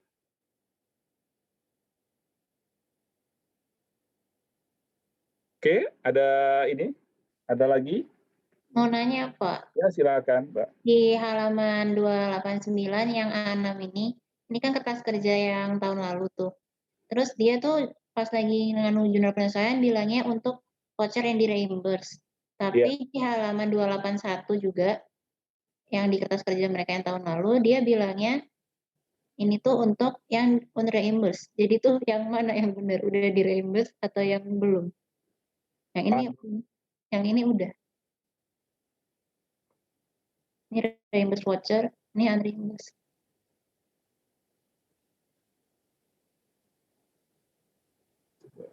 Halaman berapa di apel blossom saya coba? Halaman 289 sama 281.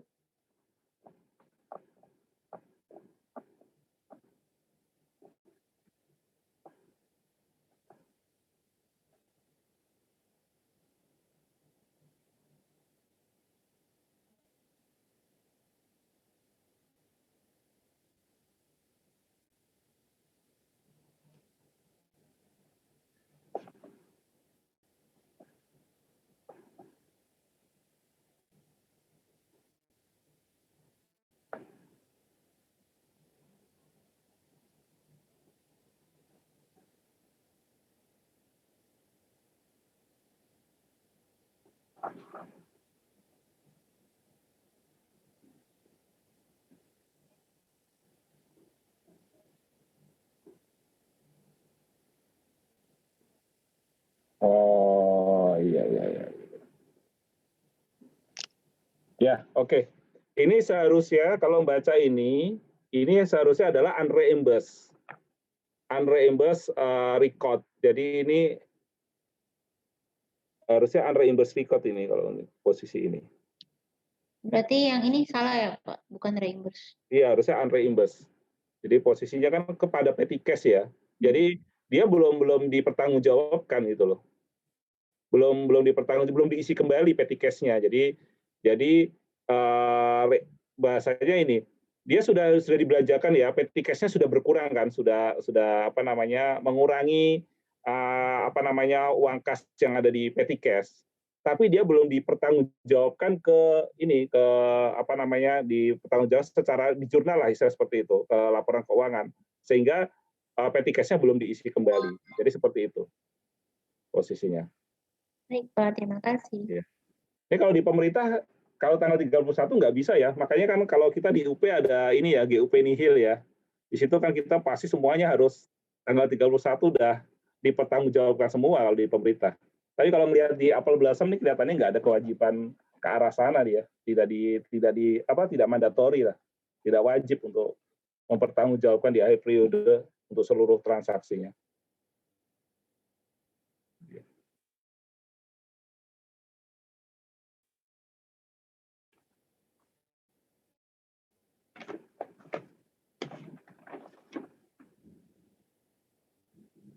Oke, dari kelompok 6 ada? Atau kelompok-kelompok yang lain? Jadi ini mungkin minggu depan kita akan mempelajari bagaimana untuk menyimpulkan. Jadi boleh dikatakan siklus-siklus yang umum kalian sudah pelajari. Mungkin kalian di sini pada mata kuliah ini kita nggak sampai transaksi antar pihak berelasi, kita nggak sampai ke sana. Jadi kita nggak sampai dalami sampai konsolidasi dan sebagainya, kita nggak sampai ke sana ya. Itu mungkin nanti kalian akan pelajari di materi yang lebih lanjut, mungkin kalau ada yang meneruskan ke D4 atau lanjut lagi ke S2, bisa jadi kalian nanti diminta ke sana untuk mempelajari audit itu. Tapi secara prinsip itu sama. Jadi yang berbeda itu hanya mungkin tambahan tasnya aja. Kalian area prosedur ini digunakan di tempat yang lain, tapi prosedur intinya itu sama. Jadi mau kalian audit pihak-pihak berrelasi, mau audit hanya satu tempat saja, itu sebenarnya sama. Hanya nanti paling yang berbeda resikonya, titik rawannya. Jadi kombinasi nanti kalian pemilihan prosedur yang tepat seperti apa, itu yang nanti berbeda-beda, hanya itu saja, detailnya yang berbeda-beda. Tapi kalau secara prinsip tidak berbeda. Nah, nanti minggu depan sebelum materi bagaimana menyusun kesimpulan, saya akan coba saya akan coba tayangkan nanti video bagaimana ada contoh kasus manipulasi laporan keuangan ya, manipulasi laporan keuangan yang terjadi di tempat kita di Indonesia, yang menyebabkan sampai ini si KAP-nya, si kantor akuntan publik yang melakukan audit, itu mereka salah di dalam menyimpulkan. Dan akhirnya kena sanksi. Nanti kita akan lihat bagaimana modus-modusnya. Jadi ini cukup kalian perlu hati-hati juga nanti. Sebagai auditor, bisa jadi kita akan mendapatkan tuntutan hukum juga. Mendapatkan kalau bahasanya itu lawsuit atau tuntutan hukum akibat kelalaian kita. Apa yang bisa menjadi proteksi kita, yang jadi pengaman kita di dalam melakukan audit? Kalau sampai nanti ternyata simpulan yang kita sajikan berbeda dengan kondisi yang sebenarnya. Yang perlu kita lakukan apa? Yaitu kita melaksanakan audit sesuai dengan standar audit. Jadi pertama kita pegang standar audit, itu pertama. Kedua, kita melaksanakan sesuai dengan program kerja audit. Jadi tadi program kerja audit itu perlu disusun sesuai dengan standar, dan kita melaksanakan audit sesuai dengan program kerja audit. Itu dua hal itu yang jadi pegangan kita. Atau pengaman kita nanti kalau ada apa-apa di kemudian hari, kita dicek atau boleh katakan diperiksa, kita bisa berlindung dari itu. Satu lagi, kita tidak melanggar etika audit. Nah itu, jadi itu modal senjata kita itu. Karena namanya manusia, bisa jadi kita juga ada yang terlewat, apalagi kalau ternyata yang kita periksa itu ada terjadi indikasi fraud yang melibatkan mungkin manajer puncak, sehingga internal kontrol di perusahaan itu bisa di-bypass. Kita sebagai auditor, kadang-kadang kita nggak bisa mengakses hal tertentu yang memang by design sudah dilakukan rekayasa sedemikian rupa, ya itu bisa jadi kan dari dokumen, dari data semuanya sudah disetting. Bisa jadi kita hanya menemukan indikasi, tapi kita nggak sampai menemukan detail fraud-nya. Nah ini kita sebagai auditor, ya asalkan kita sudah sesuai dengan standar, asalkan kita sudah melaksanakan sesuai program kerja audit, itu kita minimal ada pengamanan di sana. Ya, tapi logikanya sih kalau kita mengerjakan sesuai standar sama sesuai dengan program kerja audit, logikanya ketemu ya. Ya, tapi ini secara umum untuk perlindungan kita seperti itu. Saya cerita seperti ini kenapa? Saya mungkin juga pernah dulu sharing ya, tahun 2011 atau 2012, saya agak lupa. Saya pernah dipanggil di Kejaksaan di Sulawesi Barat, tepatnya di Kota Mamuju. Mungkin kalau ada yang pernah ke sana, kotanya cukup indah, tapi saya di sana waktu dipanggil merasa nggak indah gitu, karena deg-degan juga, walaupun saya di sana auditor gitu. Ternyata yang diperiksa oleh Kejaksaan, pihak yang dulunya saya audit, itu terindikasi adanya tindak pidana korupsi. Dan oleh Kejaksaan diperiksa. Saya dipanggil karena pada saat itu. Auditornya Pada saat dipanggil jaksa, saya ditanya-tanya. Pertanyaan pertama apa oleh jaksa? Biasanya kan kalau pertanyaan pasti, apakah Anda sehat? Apakah Anda di bawah tekanan atau tidak? Nah, itu jawaban. Tapi setelah itu masuk ke substansi, yang ditanya jaksa pertama apa? Anda bekerja berdasarkan apa? Saya jawab, berdasarkan surat tugas. Kemudian saya jawab seperti itu. Kemudian, apakah Anda memiliki kompetensi? Oh, ada. Saya auditor, sudah mengikuti pelatihan auditor, ini, seperti itu, dan seterusnya. Kemudian, dalam bekerja, apa yang menjadi panduan Anda? Nah, itu ditanya itu. Bagaimana cara Anda bekerja? Step by step-nya. Itu ditanya. Maksudnya apa? Jaksa itu menanyakan program kerja audit kita seperti apa. Nah, begitu kita jelaskan program kerja audit kita, mereka cek, apakah Anda melaksanakan ini, dicek urutannya. Nah, jangan sampai ya, kalau kita itu menyusun program kerja audit ada 10 langkah, kita hanya melaksanakan 8 langkah, yang 2 langkah itu tidak kita laksanakan tanpa ada keterangan, dan kebetulan ada masalah di 2 itu, nah itu yang bahaya. Kita dianggap lalai. Itu yang rawan terjadi tuntutan kepada auditor. Kalau misalnya ada langkah yang tidak kita kerjakan dari program kerja audit atau dari prosedur, tolong tuangkan alasannya apa. Ya. Alasannya apa? Apakah memang program kerja ini tidak mungkin dilaksanakan karena sudah tidak relevan atau apa, itu kalian tuangkan di dalam kertas kerja kalian. Jadi kalau kemudian hari ditanya, kalian bisa mempertanggungjawab. Ya itu mungkin sekilas ya, sharing aja. Jadi tolong, ini mumpung masih mahasiswa, nanti kalau kerja kadang-kadang kalian juga di lapangan banyak orang yang berpendapat, untuk apa sih program kerja audit? Untuk apa sih prosedur? Itu cuma buang-buang waktu. Itu tuh kerjaannya anak-anak baru aja yang nggak tahu apa-apa. Kalau yang pengalaman mah nggak perlu pakai program kerja audit, langsung aja pasti ketemu temuan gitu. Nah, tolong jangan diremehkan ya fungsi program kerja audit. Itu karena itu sebagai safeguard kita. Dan inilah yang sering jadi kelemahan di banyak auditor di kita, mengabaikan tadi program kerja audit. Begitu ada permasalahan hukum, itu rawan atau bisa jadi bermasalah di sana. Karena kita nggak punya dokumentasi. Ya, ini tolong diingat-ingati pesan saya, karena nanti kalau di tempat kerja itu biasa ya. Apalagi di kita pengennya cepat, pengennya tidak banyak administrasi, tapi hati-hati ya. Kadang-kala itu administrasi itu penting, terutama untuk audit. Dokumentasi itu adalah senjata kita gitu. Tanpa dokumentasi kita tidak bisa berbicara apa-apa, tidak bisa menyimpulkan apa-apa. Mungkin itu sih kalau dari saya. Ada lagi yang ingin ditanyakan? Izin Pak. Ya silakan Mbak Kartika. Berarti untuk yang tugas pertemuan depan itu pakai pekerjaan teman-temannya sebelumnya, Pak. Dan Iya, betul. Ada assignment 1 yang dulu materialitas dan lain-lain itu loh, Pak. Ya, gini aja. Nanti yang kelompoknya ganjil pakai sesama hasil pekerjaan teman-teman yang kelompoknya ganjil itu.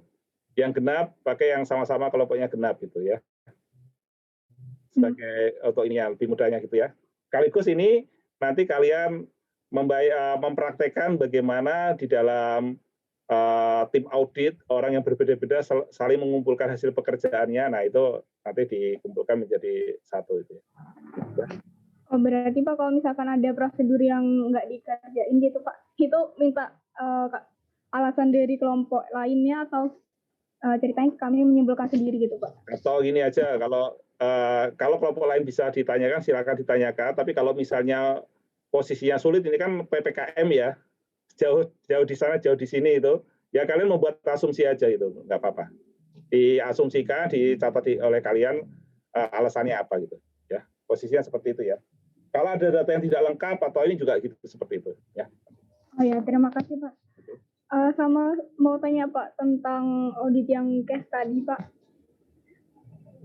Misalkan nanti UAS itu kan kemarin kan ada itu ya Pak pertanyaan itu UAS. Kemarin UTS itu kan ada pertanyaan tentang kemungkinan salah saji gitu Pak. Nah kalau Mas tadi kan ada kayak prototip gitu Pak, itu tuh boleh dicantumin juga nggak Pak? Boleh aja, boleh. Jadi yang kaitannya dengan resiko ya, yang resiko, identifikasi resiko, itu sebaiknya malah kalau kalian bisa mengidentifikasi adanya kemungkinan fraud yang perlu dimitigasi atau perlu diwaspadai, ya nggak apa-apa, lebih bagus. Seharusnya kalau audit, pada saat kita menyusun risiko, semakin banyak risiko yang bisa kita identifikasi, terutama risiko-risiko fraud itu semakin baik, sebenarnya. Ya. Jadi kita bisa lebih waspada itu. Oh, baik Pak, terima kasih Pak. Baik, ada lagi? Oke. Izin Pak, Ya, silakan. maksudnya ganjil genap tadi besok minggu depan itu kan ada 2 kelompok. Berarti kita bagi setengah-setengah aja begitu Pak? Ya, maksudnya gini, kan apa namanya, pada saat wrap up itu menyimpulkan hasil pekerjaan, ini kan satu rangkaian ya dari siklus-siklus yang ada ya. Nah, kemarin kan saya setiap sesi kan membagi ada kelompok 1 dan kelompok 6. Kelompok 3, oh maaf ya, bukan ganjil genap ya. Sorry. Ya Pak, kita genap semua besok. Iya, maaf kepala saya agak oke. Ya sudah gini aja lah pasangannya, kelompok 1, kelompok 2 dengan kelompok 3 itu ya. Kemudian kelompok 4, kelompok 5, kelompok 6 itu ya. Itu aja ya. Jadi, baik Pak. Ya, makasih Mbak ingatkan. Saya ingatnya ganjil genap aja. Karena jalan di Jakarta ganjil genap, jadi lupa saya. Ya. Terima kasih Pak. Oke. Ada lagi?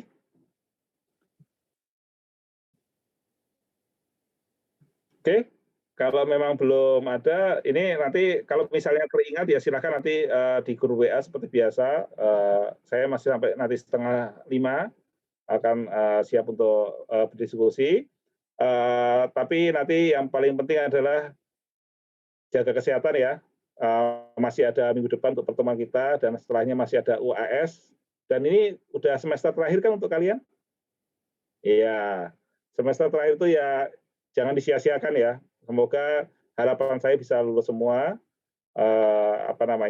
Yang penting tolong kalau pesan saya, kalau materi kuliah kalian bisa belajar, tapi yang dipelajari dari kampus, jangan hanya teori saja, tapi juga dipelajari bagaimana kita berkolaborasi, bekerja sama dengan teman, bagaimana kita berkomunikasi, bagaimana kita tetap jujur, yaitu soft skill atau kemampuan soft skill itu juga perlu kalian pelajari, kalian asah.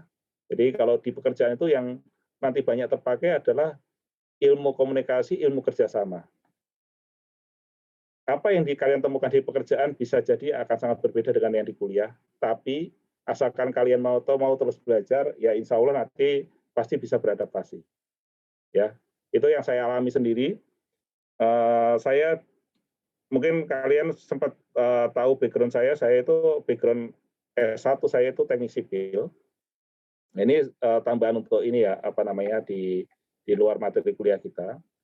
Lalu saya sempat 6 tahun sampai di level middle manager ya. Saya waktu itu di salah satu BUMN konstruksi sesuai bidang saya. Dan di situ saya memanage proyek-proyek gedung-gedung high rise. Lalu setelah 6 tahun itu saya mengundurkan diri karena apa? Saya ingin mendaftarkan diri sebagai abdi negara, sebagai ASN. Kebetulan waktu itu ada penerimaan di Kementerian Keuangan. Nah, masuk saya sebagai auditor, dan di sana perjalanan hidup saya berubah. Yang core saya awalnya teknik sipil, saya masuk ke akuntansi. Nah, itu saya S2 saya akhirnya ambil akuntansi karena di keuangan nyari beasiswa teknik sipil nggak laku kan. Beasiswa yang ada ya kalau nggak akuntansi, ekonomi atau ini ya. Saya daftar waktu itu akuntansi di UI. Alhamdulillah bisa lulus dengan tepat waktu, dan disitulah saya mulai mengembangkan diri untuk akuntansi dan auditnya. Nah, ini apa yang kita pelajari dari situ? Kita harus siap beradaptasi. Ilmu itu bisa dipelajari. Jadi saya katakan yang kalian hadapi itu, kalian jangan takut ini sulit atau mudah, atau ini tidak bisa dipelajari, pasti bisa. Karena kalau saya lihat ya anak-anak STAN itu pinter-pinter, Jadi yang penting kita mau terus belajar, pantang menyerah, banyak tanya. Itu kuncinya di situ. Dan mungkin lihat background saya di sini belakangnya ada audit TI IT. Beda lagi nih, begitu 2 tahun terakhir itu Inspektorat Jenderal itu mengembangkan terutama terkait digital audit ya. Saya ditempatkan mulai 2017 saya ditempatkan di audit IT. Yaitu belajarnya ya tadi database dan sebagainya, bagaimana mengaudit IT. Nah ini juga ilmu baru lagi. Nah disitulah kita harus siap beradaptasi. Jadi jangan bayangkan nanti kalian lulus, kalian nanti ketemunya akuntansi tok. Nah, belum tentu. Nanti bisa jadi di pekerjaan kalian bertemu hal-hal yang bermacam-macam yang mungkin materinya akan jauh berbeda dari bayangan kalian. Nah di situ dituntut bagaimana kalian beradaptasi. Belajar dengan sesuatu hal yang baru. Nah, itu ilmu soft skill untuk adaptasi, komunikasi, kerjasama, bagaimana kita belajar dengan cepat, bekerja di bawah tekanan. Nah, itu ilmu-ilmu yang kalian harus persiapkan sedari dini ya. Mulai latihan kalau kita dengan teman, ya jangan berantem, harus bekerja sama, komunikasi yang baik. Nanti bisa saling membantu pada saat di pekerjaan. Nah, itu yang kalian kembangkan. Mungkin itu pesan terakhir dari saya. Mohon maaf kalau tadi ada kesalahan atau yang tidak tepat, karena saya masih manusia, yang penting kita saling mengingatkan saja. Saya di sini bukan berarti lebih pintar, tapi saya hanya lebih dahulu belajar dari kalian. Gitu. Nah, di sini kita adalah forum untuk diskusi bersama, dan semoga apa yang kita pelajari bisa bermanfaat. Terima kasih atas perhatiannya. Sampai berjumpa di minggu depan dan tetap jaga kesehatan. Wassalamualaikum warahmatullahi wabarakatuh. Waalaikumsalam warahmatullahi wabarakatuh. Terima kasih, Pak. Terima kasih, Pak.